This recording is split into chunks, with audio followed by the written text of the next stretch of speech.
आज Doubtnut app download करें। Doubtnut पर अपने सभी गणित, रसायन विज्ञान, भौतिक विज्ञान और जीव विज्ञान के डाउट्स का करो सफाया। बस प्रश्न की फोटो खींचो, एक ही प्रश्न को क्रॉप करो और तुरंत वीडियो सोल्यूशन पाओ। अभी डाउनलोड करें। जैसा कि प्रश्न में दिया गया है, प्रश्न में कहा कि समानांतर संक्रमण तत्व अयुग्मित इलेक्ट्रॉनों को उपस्थिति के कारण रंगीन लवण बनाते हैं। निम्न में से कौन सा यौगिक ठोस अवस्था में रंगीन होगा।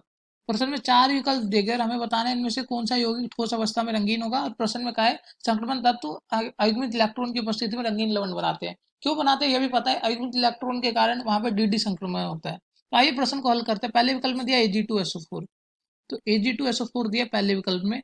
तो अगर हम ध्यान से देखें तो हमें क्या करना है, यहाँ पे सिल्वर की ऑक्सीकरण अवस्था निकालते हैं। पहले सिल्वर कितने, 2, सिल्वर को x मान लेते हैं। SO4 की जो ऑक्सीकरण अवस्था होती है -2 होती है, तो 2x - 2 बराबर 0। तो x कितना आ जाएगा, x आ जाएगा +1। तो Ag के ऊपर आवेश आ गया +1 का, Ag की ऑक्सीजन संख्या आ गई +1 की। Ag क्या होता है, सिल्वर, इसका परमाणु संख्या होता है 47 और इलेक्ट्रॉनिक विन्यास होता है आर्गन। इलेक्ट्रॉनिक विन्यास होता है क्रिप्टन, और क्रिप्टन के बाद लिख देंगे हम 5s1 4d10। अब प्रश्न में बात की गई है Ag+ की। Ag1+ की मतलब क्या है, Ag में से एक इलेक्ट्रॉन गया, 47 में से एक इलेक्ट्रॉन जाएगा तो 46, तो इलेक्ट्रॉनिक विन्यास होगा इसका क्रिप्टन 4d10। अगर हम ध्यान से देखें इसमें तो क्या है, डी के जो अगर हम उपकोष बनाए, डी के अगर उपकोष बनाए तो इसमें कितने इलेक्ट्रॉन है, 10 इलेक्ट्रॉन है। तो 10 इलेक्ट्रॉन है तो क्या हुआ, पूरे भरे हुए इलेक्ट्रॉन है। मतलब यहाँ पे अयुग्मित इलेक्ट्रॉन नहीं है भरे हुए होने के कारण। तो अयुग्मित इलेक्ट्रॉन नहीं है तो यहाँ रंग नहीं होगा, तो यह क्या होंगे, रंगहीन। जहाँ रंग नहीं होता यह होंगे रंगहीन। अयुग्मित इलेक्ट्रॉन नहीं है तो डी संक्रमण नहीं करेंगे। आइए दूसरे विकल्प में चलते हैं। दूसरे विकल्प में दिया CuF2, तो आइए CuF2 को देखते हैं। CuF2, अब यहाँ पे क्या करेंगे, कॉपर की हम पहले ऑक्सीकरण संख्या निकालेंगे। कॉपर को x मान लेते हैं, फ्लोरीन 2 है तो 2 लिख देंगे। फ्लोरीन की ऑक्सीकरण संख्या होती है -1 बराबर 0। तो x आ जाएगा हमारा, x आ जाएगा +2। तो आइए कॉपर, कॉपर पे आगे आवेश आ गया +2 का। तो कॉपर की जो परमाणु संख्या होती है 29 होती है, इलेक्ट्रॉनिक विन्यास होता है आर्गन 4s1 3d10। लेकिन प्रश्न में बात की गई है Cu+2 की, तो 29 में से 2 इलेक्ट्रॉन जाएंगे तो 27। और इसका जो इलेक्ट्रॉनिक विन्यास होगा वह होगा आर्गन 3d9। अगर हम ध्यान से देखें तो डी के उपकोष में कितने इलेक्ट्रॉन यहाँ पे दिखा रहे हैं, 9। तो आइए देखते हैं डी के उपकोष में 9 इलेक्ट्रॉन, 1 2 3 4 5 6 7 8 9। अगर हम ध्यान से देखें उपकोष को तो यहाँ पे क्या है, एक अयुग्मित इलेक्ट्रॉन है। तो यहाँ पे अयुग्मित इलेक्ट्रॉन होने के कारण क्या करेगा, यह करेगा डी संक्रमण, अयुग्मित इलेक्ट्रॉन होने के कारण। और डी संक्रमण से क्या हो जाएगा, यह रंगीन दिखाएगा। तो हमारा दूसरा विकल्प सही है, रंगीन है। आइए अब तीसरे विकल्प पे चलते हैं। CuF2 तो रंगीन है। तीसरे विकल्प में दिया ZnF2, तो आइए देखते हैं ZnF2 को।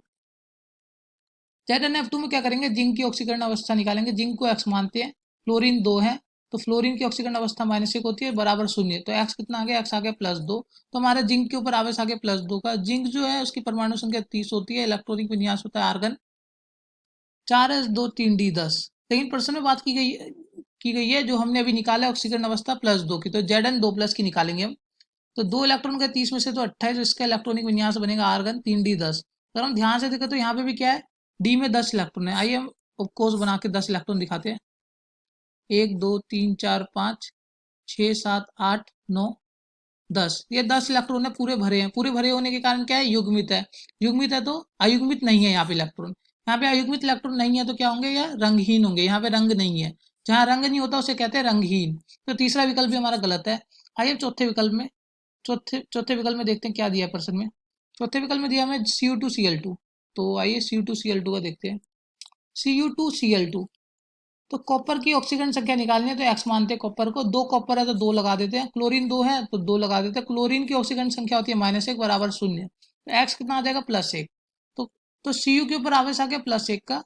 तो Cu की ऑक्सीकरण संख्या होती है 29। Cu की जो परमाणु संख्या होती है वह होती है 29, और इलेक्ट्रॉनिक विन्यास होता है आर्गन 4s1 3d10। और हमें Cu+1 का निकालना है तो 29 में से एक इलेक्ट्रॉन निकल जाएगा 28। तो इलेक्ट्रॉनिक विन्यास बनेगा आर्गन 3d10। तो यहाँ पे अगर हम देखें ऊपर की तरह, यहाँ पे भी 10 इलेक्ट्रॉन है, डी पूरा भरा हुआ है। डी पूरा भरा है मतलब अयुग्मित इलेक्ट्रॉन है, अयुग्मित इलेक्ट्रॉन नहीं है। तो अयुग्मित इलेक्ट्रॉन नहीं है तो डी संक्रमण नहीं होगा, डी संक्रमण नहीं होगा तो रंग नहीं होगा, और जहाँ रंग नहीं होता उसे कहते हैं रंगहीन।